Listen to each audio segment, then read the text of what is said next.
For the purpose of this presentation, we highlighted a few definitions that we will be using, and those definitions will be community, community engagement, and social responsibility.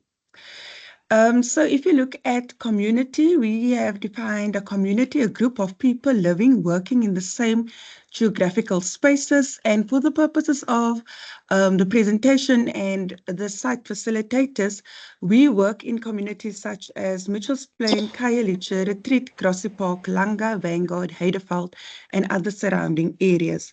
These are also the areas that our first and fourth year medical students will be exposed to. In terms of community engagement speaks to the involving role of higher education institutions with intention to contribute to community development and instill civic and social responsibilities in students. Community engagement involving communities in decision making and in the planning, design, governance, and delivery of services.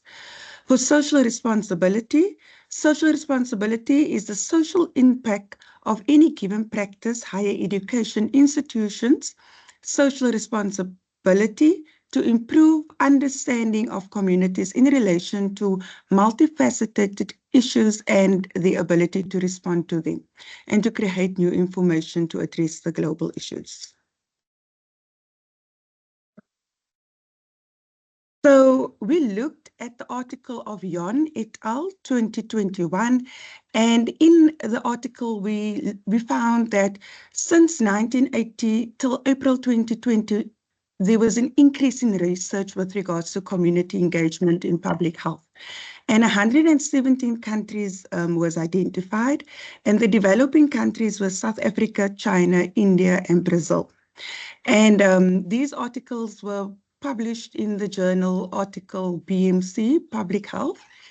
And of these articles, there were 3 authors, and these 3 authors or key authors were in the UK and the US, and other authors were in Kenya, China, and India, as well as Australia.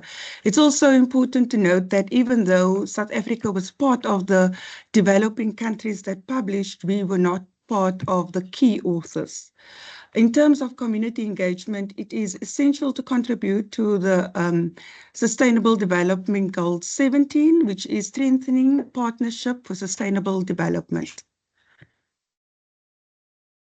So in terms of the role of the site facilitator, we will be looking at the history of the site facilitator, the current role of a site facilitator, as well as the future perspectives of the site facilitator.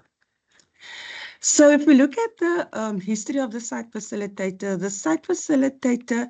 the whole role of a site facilitator started in 1996. And during this time, the site facilitator shared the role between the Primary Healthcare Directorate as well as Public Health. And the site facilitator's role was key as a community liaison person. Our teaching sites at that point were Khayelitsha, Woodstock, Mamre, Mitchells Plain, Bransfarm, and Philippi. And in recent times, these sites has changed due to safety, geography, and the demographics. So the current role of the site facilitator. So the site facilitator are community-based. They also make part of the past staff, and they share within community education scholarships. So if you look at community student and the university, the site facilitator's role are equally divided within those 3 categories. But the site facilitator's role are key within community engagement, ensuring effective communication within communities among students and the universities, extracting relevant content from communities to enhance student learning.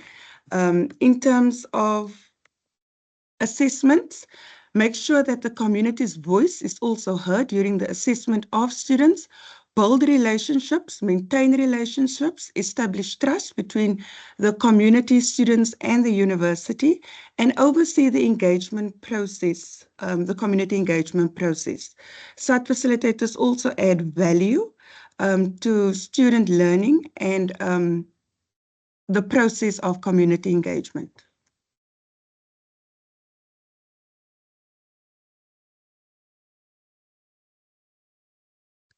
So the current site facilitator role regarding students is within community engagement. And sometimes you would find that there might be factors that would influence these community engagement roles that we play. For example, if you look at environmental, if there's a storm, unfortunately, our students would not be able to go into communities. Transport, like the mass taxi strike, time constraints, and also flexibility. But also, site facilitators are key in the effective communication, for example, translation process. As you know, most of us sites have indigenous languages like Afrikaans, isiXhosa, etc. And the site facilitators are key in those roles, extracting content from the community to enhance student learning, build relations, maintain and establish trust and understanding, oversee engagement process, for example, debriefing of student learning, content focus as we focus on the reflection process of learning for students, as also looking at the graduate outcomes for student learning.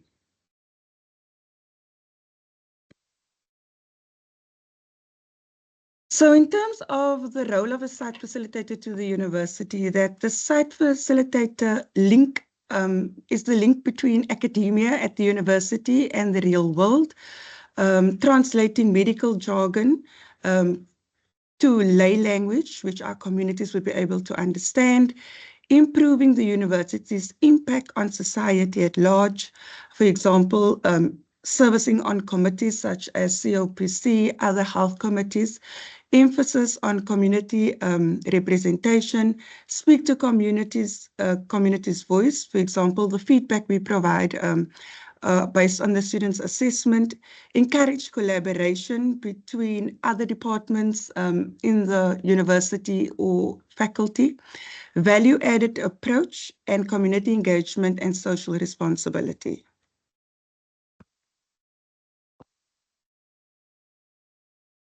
Thank you.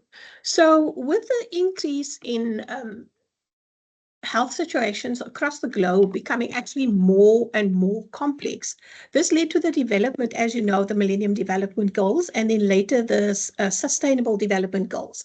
And at the time, after democracy, there was also a white paper that then suggested that African universities, or in South Africa particularly, higher education institutions should be partnering with communities. And what was found during that time is that Africa had already been partnering.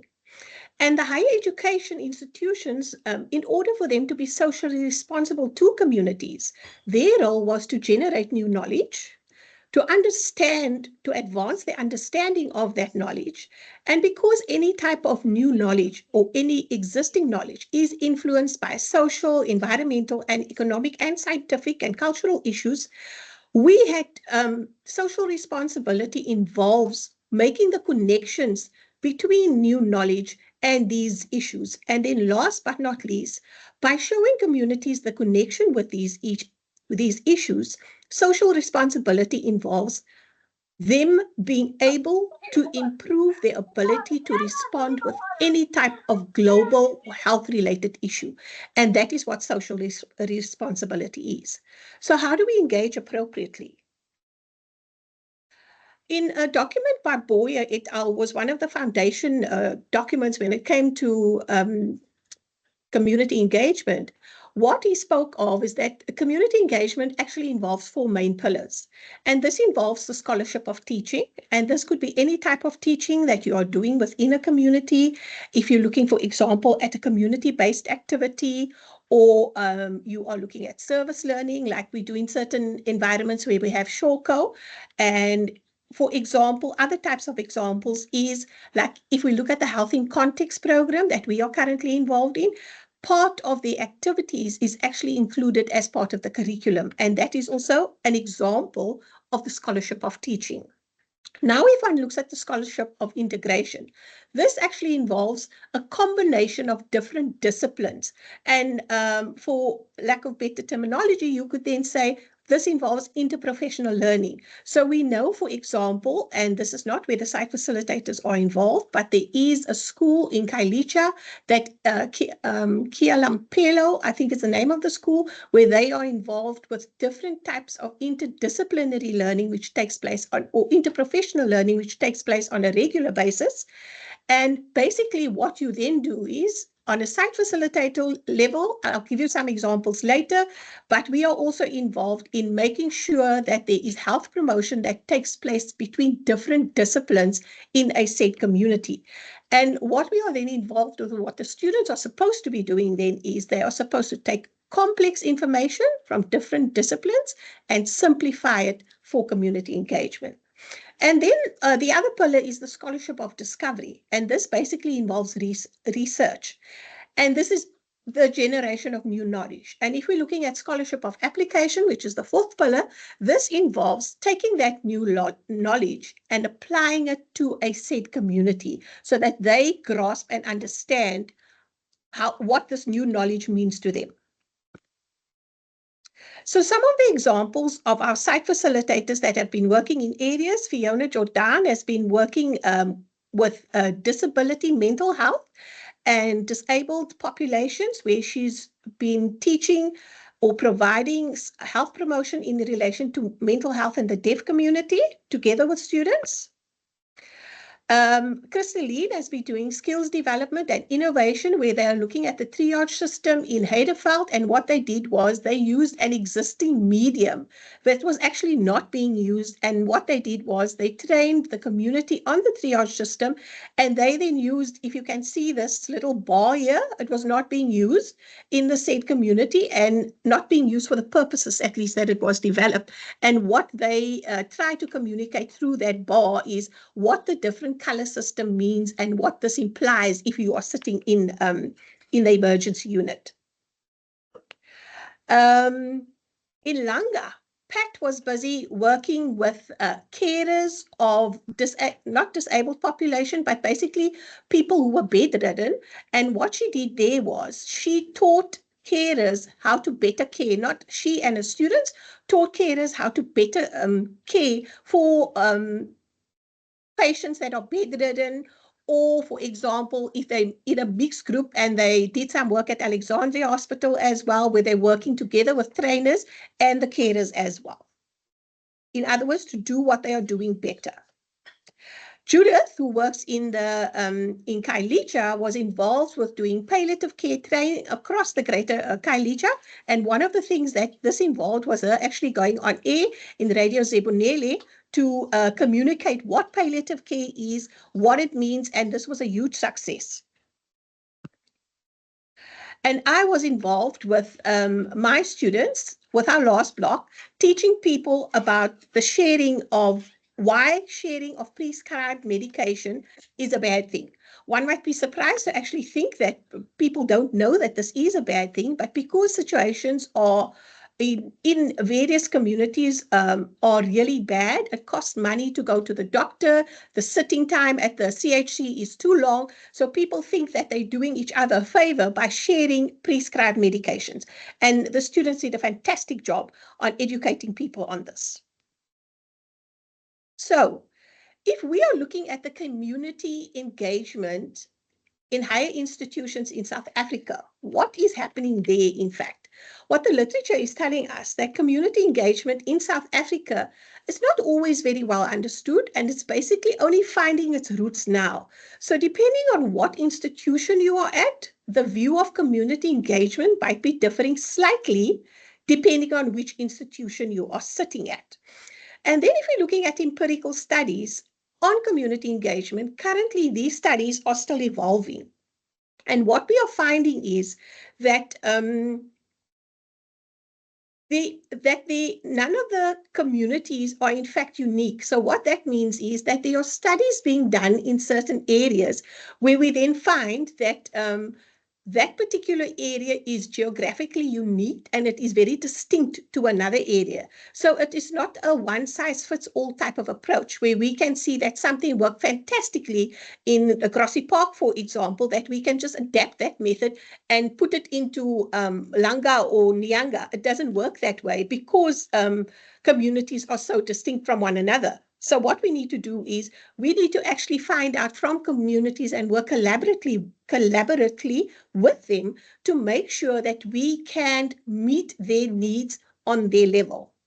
And then what Johnson and his colleagues had to say, which I thought was I came across this in the literature and I thought we should be seeing more and more of this, is that he recommended that community engagement should be evaluated with teaching and research. So why, you might think, why is that so important? Currently, students are very much aware of curriculum-related detail that they receive in the formal curriculum. And what I mean by that is they are sitting in a lecture hall, they're getting certain PowerPoints on a particular topic, and they think that this is the core information. So by the time, and they are provided with similar types of information in relation to research as well. Now the students arrive at the community and we're speaking about issues in relation to power dynamics, which I will discuss later, and in relation to community engagement aspects of what they are doing. And this seems to fly over their head. So what is important about community engagement when we are wanting to integrate it as part of the university? It needs to be part of policy. And you guys all know that if we're looking at the at transformation, for example, and we're looking at one of the university's policies, that is definitely there. If we're looking at teaching and research, so community engagement, we should be absorbed as part of our teaching and part of our research. We cannot be doing research on its own to meet that set objectives without looking at how we engage with our communities as well. And then last but not least, the other things that we need to also do is we need to look at allocation of our resources.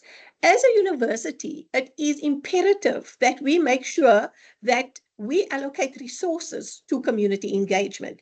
And we all know that universities are struggling at the moment when one looks at transport-related issues and one is looking at budget that has been allocated for transport, because that limits student activity to a large degree in certain communities. And last but not least, community engagement, if we want to adopt this as part of the university structure, the university should also be contributing to the infrastructure of the said community. So it is about developing the infrastructure, but not only for the student, but for the community as well. So that it is a collaborative effort, and we find that there is true collaboration that is going on. We're not only looking at student benefits, we are looking at community benefits, and we're looking at staff benefits that are working within that area. So what are some of the benefits if we are looking at community engagement? What we have been observing amongst ourselves is that our students, as you know, come from a very privileged background.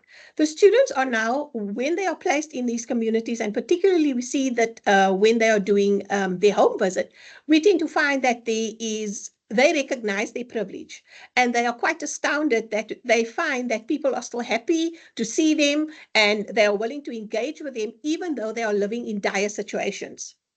We also find that education of communities, we find that there are benefits for the communities, but there are also benefits for the students, because the communities are learning new things, but the students are actually recognizing slowly but surely, and I think it's more slowly than surely at this point, we're finding that students are starting to recognize indigenous wisdom that is actually prevalent within the community. Both the community and the students are becoming aware of public health issues, and from the community level, there is a better understanding of what these public health issues mean and how it impacts on them. Then we also find that with the communities becoming involved, with the students becoming involved in the communities more and more, we tend to see that they are assisting in developing community agency. And I'll speak more about this when I go on to the next slide. We find our communities to be rather quiet. They tend to not be opinionated. And there is reason for this, but I'll explain it later. With our students, they also have a reflection exercise. And I think as staff, generally, we tend to reflect as well to try to see amongst ourselves, even though we have different communities, sometimes there are certain commonalities that we do find that exist in the various communities, even though they are distinctly different. And we look and see at how we can improve what we are doing by reflecting. The students also learn new types of ways of doing things, and that leads to innovations in their practice. By doing this, we find that there is empowerment for both the student and the staff member, as well as the community member. And by doing so, we are bridging educational gaps of all the said parties. So what are some of the challenges then of community engagement? So of late, because of the elections, we have noticed, and this wasn't really present before, we noticed that there are now social political challenges. We are noting that there are certain members or sects of the community that don't want to engage with other members of the community because they belong to a certain political association or party. And this has only happened of late. Then we find that there's also communication barriers. As Christolene has mentioned before, this doesn't necessarily only have to do with language. Sometimes it has to do with the communities just not understanding how the university operates. And here I can give you an example. If I look at the area where I'm working in, there's an adjacent area that's called Mahlangu, and the safety issue is really bad there. So when working with communities, it's a very, a slim balance with trying to explain to people that we cannot take students into areas where it's not safe. It's not that we don't want to go there. It's just that it's not safe for either the staff member or the student. And it's a fine line in how we have to build relationships and still maintain them at the same time with these communication barriers. Then we find that there's digital exclusion. Christolene spoke about weather-related issues, and you might think it's a small thing. What we find is that sometimes, for example, we have an entire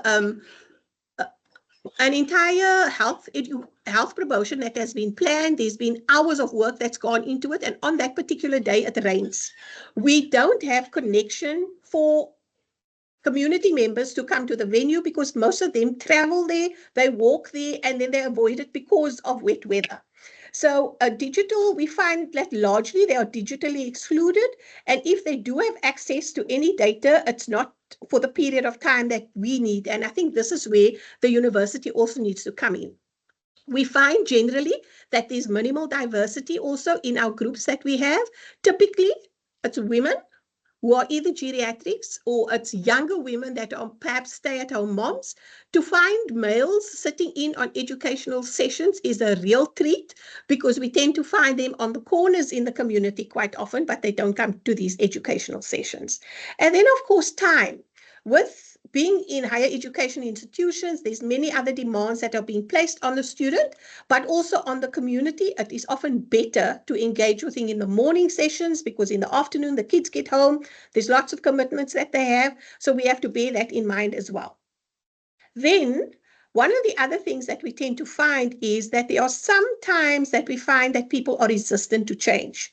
When we are doing education on a myriad of different topics, there's a point that you get to where people just don't want to go beyond. And we find that typically in the older population, they are less keen to take on new information. And the literature also speaks to this as well. The retention of new information is also not the best. And my concern for us is that this is the population that we tend to be seeing the most. So we worry about sustainability issues. Then historically, there's been low engagement. And this is what I alluded to earlier. We tend to find, or we are aware that there is a power dynamic that exists within the community. And what we find is because community members are aware that they are lesser educated, they tend to want to not voice their opinion as much because number one, they're not confident in what they believe in. They don't think it's valued. So what we do with our students is we tend to make students more and more, we're wanting to make students aware of this power dynamic. And we encourage community members more and more that before we say anything, we actually want to hear what their opinion is. And it's not a test. We are truly interested in what it is that they have to say. And then when it comes to safety, there is just so much that safety involves, and we've spoken, I mean, we can spend half a day here just speaking about safety, but Christolene has alluded to with that as well. When we collaborating with different departments, we have to involve police visibility. We have to make sure that they are aware that students are coming into the area. If, for example, there is a gang fight that's going into the area, we have to move into a completely different area because the area is just not safe. And for this, our relationship with our community partners is vital. We trust them and they trust us. And with that, we go the extra mile to make sure that we can maintain these relationships because it helps for collaboration, it helps for keeping our students and ourselves safe. And then last but not least is budget. I've alluded to that in the previous slide. And budget requirements does impact on when we want to have to take more students or other departments have to take students into the community because it involves having more volunteers who are able to not necessarily protect them. What is important to understand is that these volunteers are respected community members so that if there is anything that is going awry, you will find that they can then step in. So if we're looking at the challenges that are faced by the site facilitator, the community engagement requires adhering to common rules that are presented in the relevant communities, and they are different to different communities. So when we engage with other departments, some of the challenges that we do experience is that the student activity is poorly communicated to us. So on the day that the students arrive from a different department, we have surprises on the day about things that we didn't know about, and then the community looks to us to say, but you know what, you guys didn't tell us about this, or we didn't agree to us and to agree to this particular thing, and that makes a situation unnecessarily difficult. The other challenge is more of administrative related issues where the community is promised to have payment at a certain time, and we just find that these promises are not timeously kept. So randomly, we will also find that certain departments will say, oh, but you know, can't you guys place, this is an international student that we have and we want to have this person placed in a said community. But we always wonder about the value-added approach. So yes, we're very happy to have international students or any other students from any department come and visit to the community. And I want to stress that we are not gatekeepers to our community, and we don't think we are, and we don't want to assume that role. But we always wonder about the value-added approach. So yes, if you would like to bring international students to the community, have you arranged this with the community leaders? And if so, what is the value added? Because sometimes what we're hearing from community members is that there are people coming into the community, they're from different places, they claim they're going to be making a video or whatever the case may be, but they never get the feedback. So the community members want to know from us, what has happened to that? Where is that going?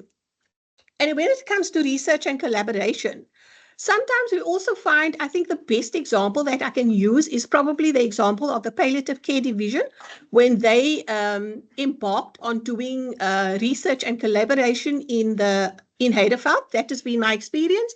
The palliative care department necessarily informed substructure. They requested that I be there, that I organize community groups that were of relevance to their research. And after the first community engagement session, they felt that they didn't have sufficient stakeholders or everybody wasn't there, and they requested a second one.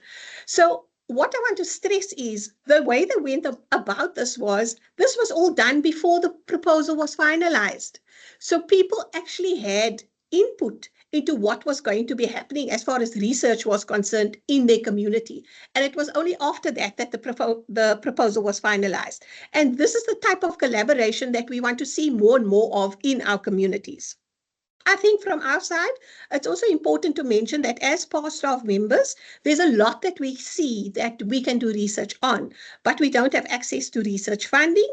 As past staff members, if you don't have research, you don't have evidence. So you can't show that to your community or any funder for that matter to say, this is the evidence that we have in this area. So it decreases our ability to secure funding for the community. And then we are also not allowed on the writing retreats. Allowed, I'm putting in caps because it's just never happened for us. And Congress attendance we do get on an ad hoc basis whenever we've applied. We have been successful with it. But what I want to say is because we are not academic staff at this point, it does impede our growth to a certain degree.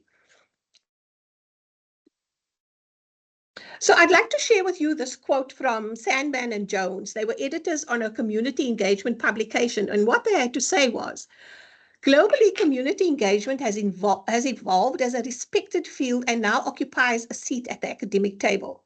In the past, it was relegated to academic fringes of higher education, and practitioners were marginalized, and the work was often portrayed as service and not scholarly. Today, it's an evolving field of scholarship and practice that carries an ever-increasing academic respect. So we would like to know, are we evolving alongside global standards? What do you think?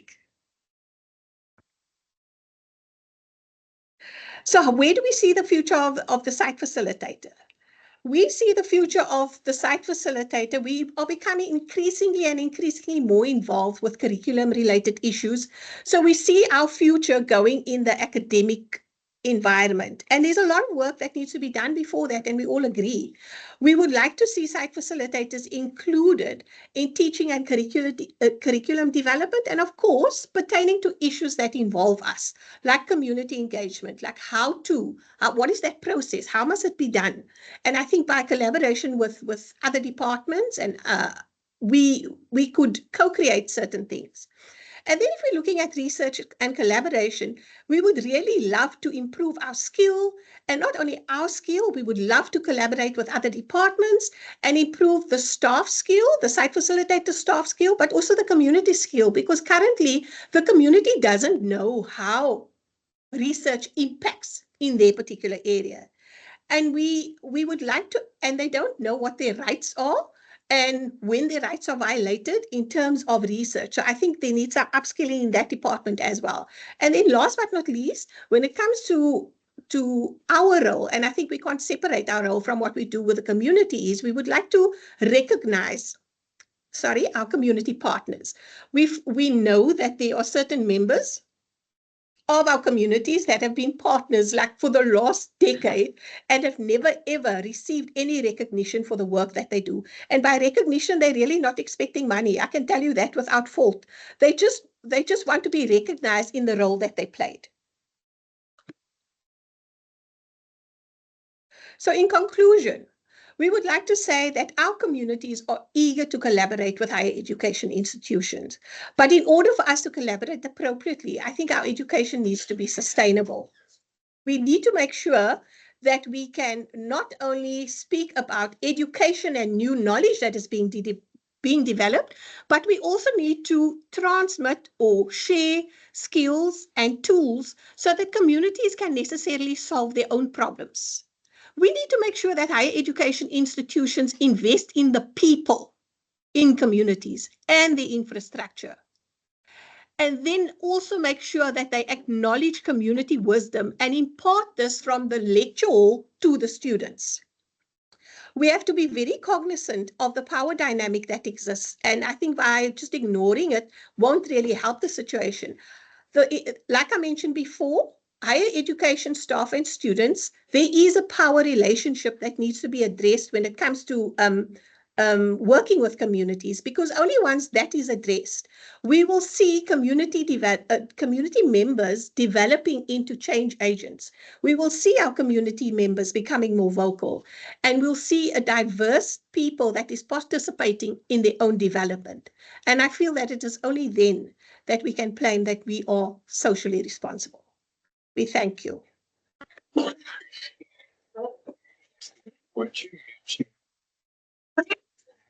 Okay. That's not in.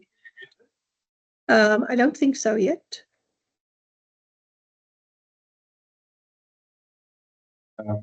Because the speaker didn't seem to be on. Stop sharing. So the people here. Yeah, but I'll use myself as the. That's why I came in with this one. As the,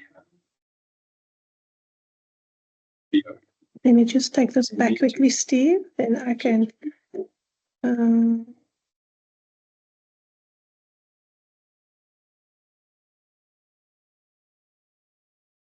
What would you laptop? Okay, I'm closing because. So we'll use this as the speaker. Close your other speakers and close yours, Eloise. It's a bit awkward technologically, but Jeroen's asked me to chair this. You couldn't hear me at the beginning.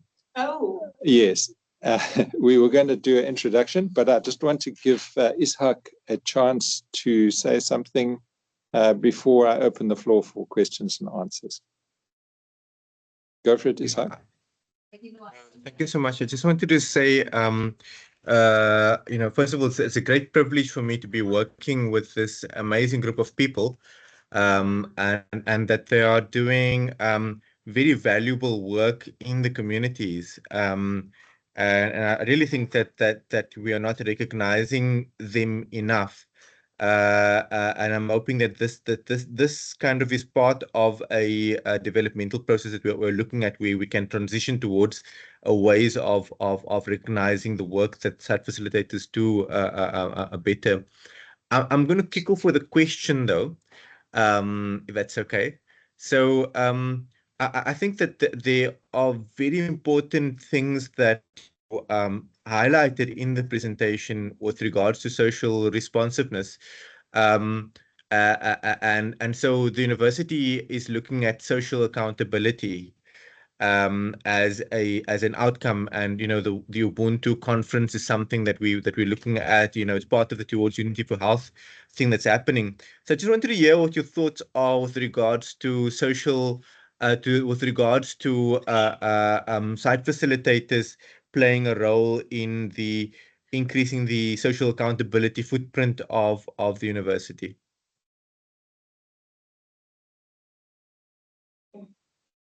So definitely, so definitely the site facilitators are improving the footprint of the university within the community. Ishak, and we have read up quite a bit extensively actually in looking at where does the site facilitator fall within the role. Are we socially responsible? Are we responsive? Or have we actually moved on to become socially accountable? And we looked at all these ranges, and at this moment, I think with what we are capable of doing as the site facilitators and the resources that we have available, and also the position that we are located in with as site facilitators, we are still in being social responsive division. But as site facilitators and the bigger university as well as faculty, we are also striving to become social responsive as well as accountable at the end of the day. You want to add anything? Yes, I just want to add a thing. Thank you for that, Christolene. I also think that we really, if we're looking at a lot of the literature on social accountability that has come from the global north areas, the context over there is very different. And as we are seeing in the literature for South Africa and Africa in general, we are actually finding that it is still developing here. Our context is very different from what it is in the global north. So I don't think that we should not be cognizant of it. I think it should be developed alongside what Africa is producing and what works in Africa, and not just want to adopt something, for the mere fact that this is what they found and it has worked. And yeah, so that's my additional comment in relation to your question. Thank you. Thanks. We've got 15 minutes or so for questions and answers. Anybody from the floor?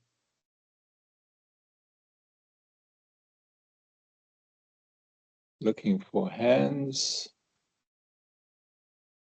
I'm just checking if there's any questions.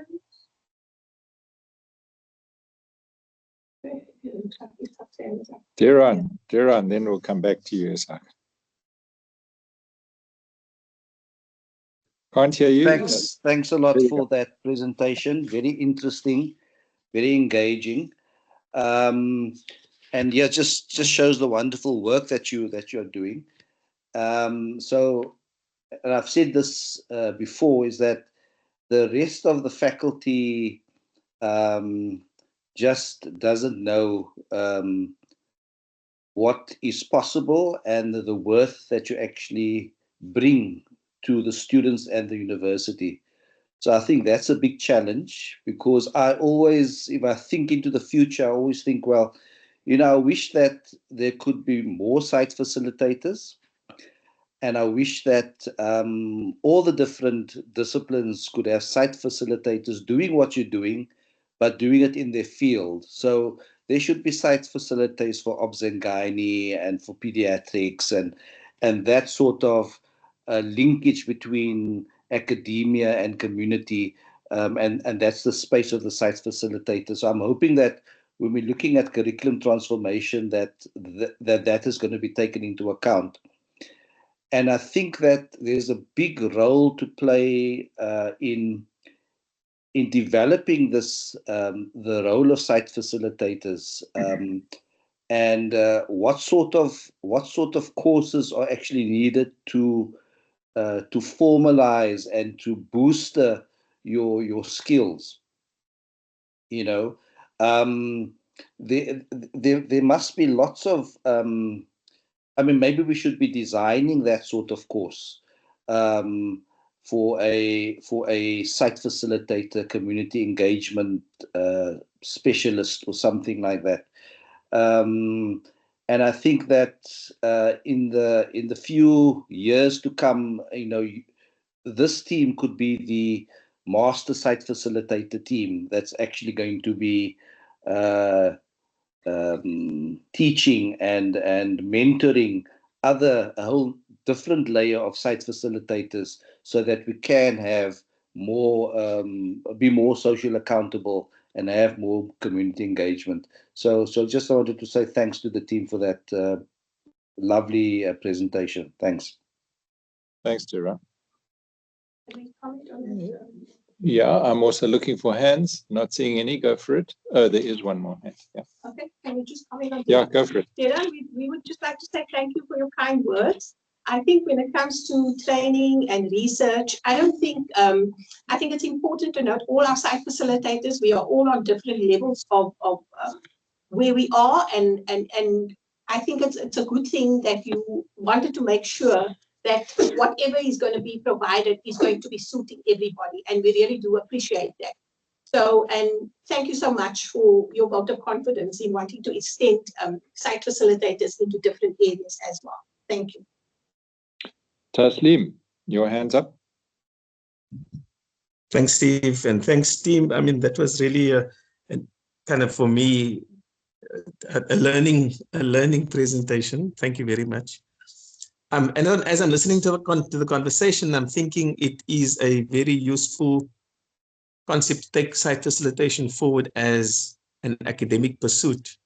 And I would think, I'm just putting this on the table, that one would have to ask, what is the practice of being a site facilitator? And then the second big area would be, what is the science of site facilitation?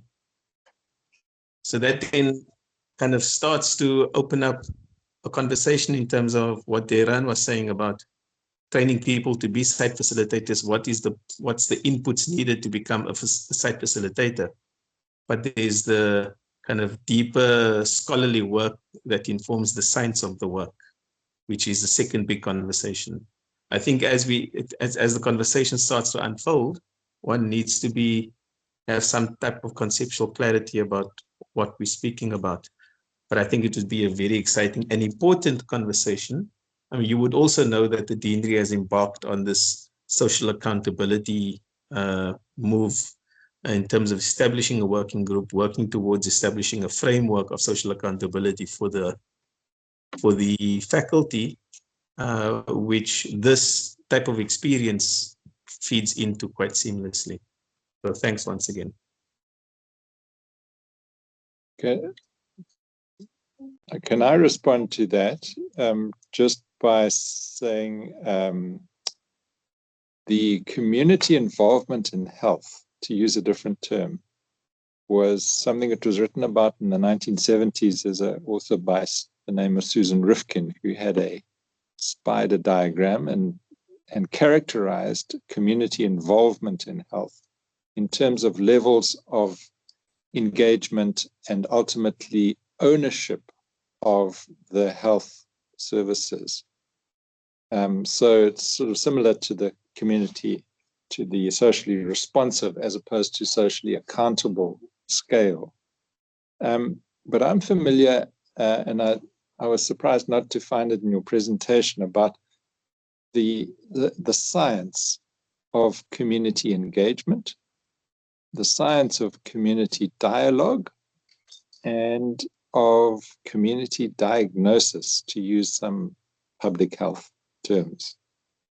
Because I think these are components of it that they are in the literature. And I think it's unpacking this idea of what you've called site facilitation or community engagement, but there's a whole lot of pieces to that puzzle that it would be helpful to know more about. Thank you, Steve, for your comment. I think you said about community dialogue, and what was the other one you were talking about? Community entry, yes. Community dialogue, community diagnosis. There are a whole lot of terms, or the previous one, community involvement in health. So we had another slide that we were going to include, and we took it out, and it's related to actually, because myself and Christolene have been on the education leadership program. What we actually discovered is, as site facilitators, I mean, on our arrival here, nobody was taught anything about the science of community engagement. It hasn't been part of what we were taught on entry or induction into this program. But because we've done the education leadership program with Karen, what we discovered was that if we're looking at what site facilitators are actually doing, we can apply Kern's theory for curriculum development. We can apply it to the work that we do. And if you will just, if I can just call that up, because at every point of that particular, site facilitators are involved at every stage. So this was the one that we took out. Let me just make it bigger. Is it being shared? Yep. Okay. So this was the one that we took out because we looked at how our flow was and where the hang on, and how much time. it's not on the screen. Just share it. On the screen? No. Sorry. A little technically challenged, yeah. Yeah. Let me see if I'm sharing it quickly.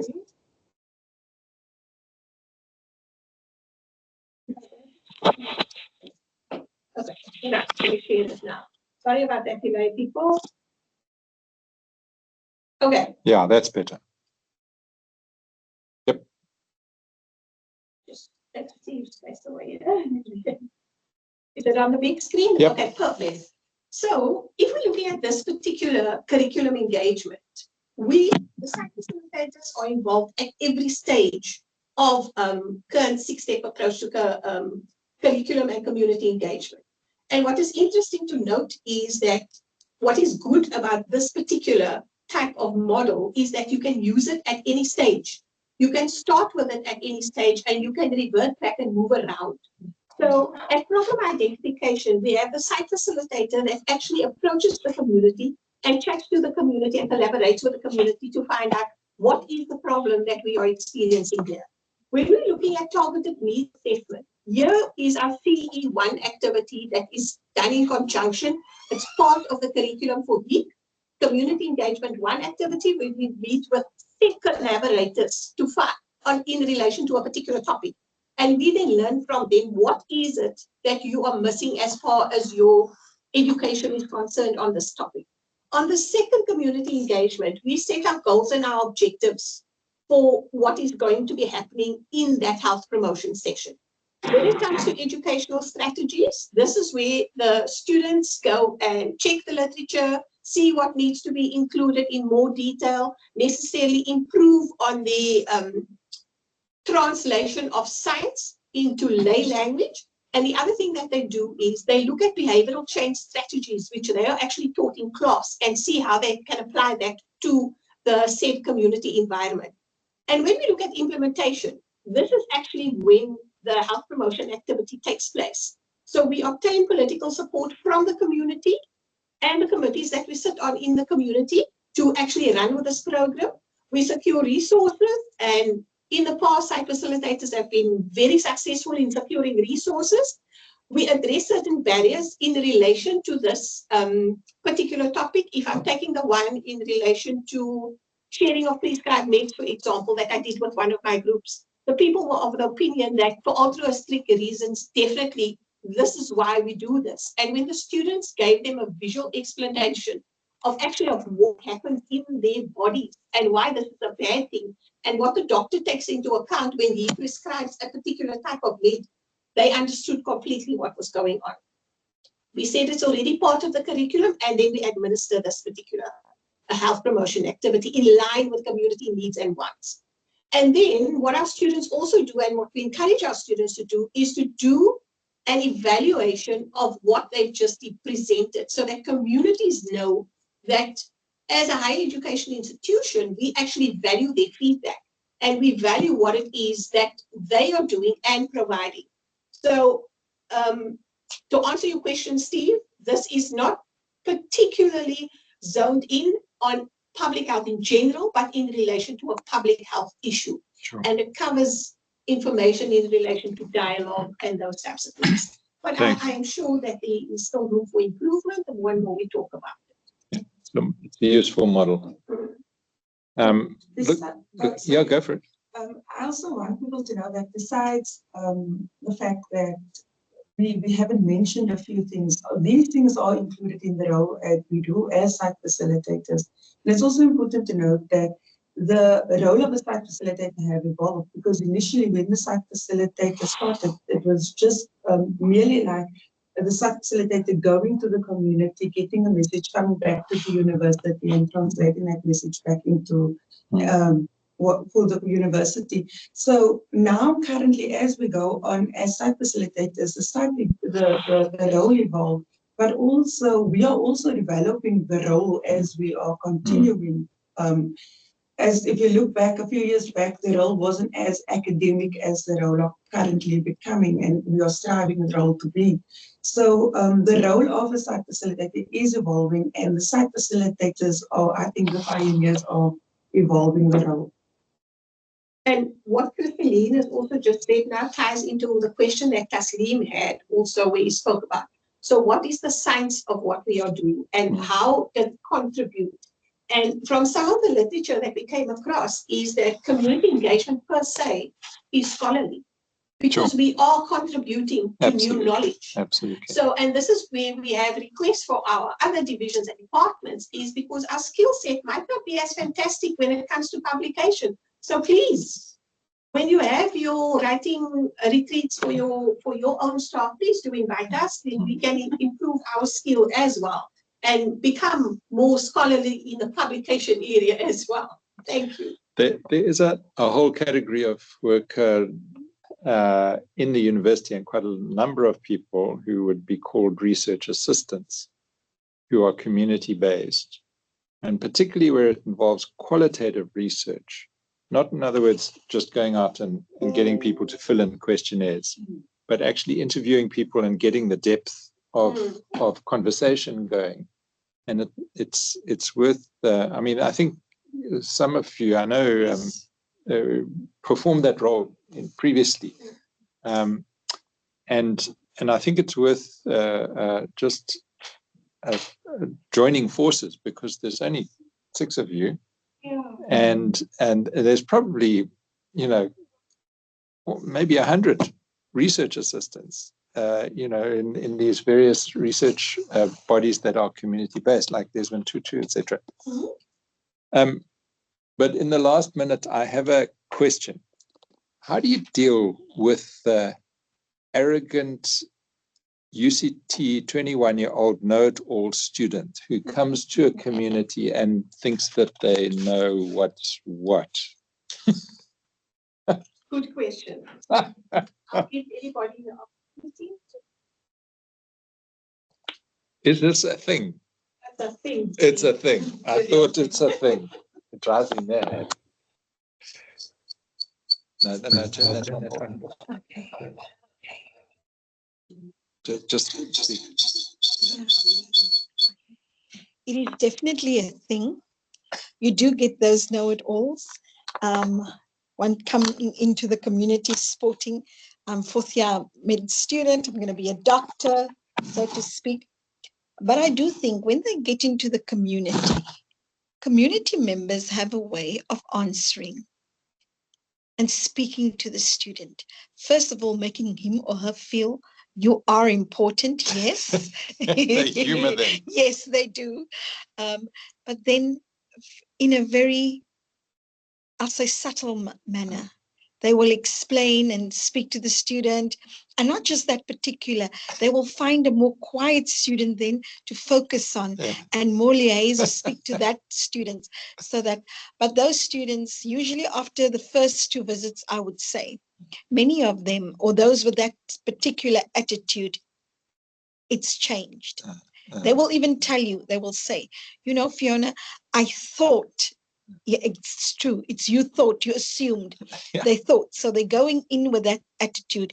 But I have to say, our community members, yes, they're not as educated, some of them, probably most of them, because we deal with people from different walks of life. But one thing, emotionally intelligent. Correct. There you said it. And they've got life experience, you know, they've got life experience. They've worked in certain places, in certain companies that they've been exploring in life, and they've seen things. So they know a little smart Alec when he steps up. They know that.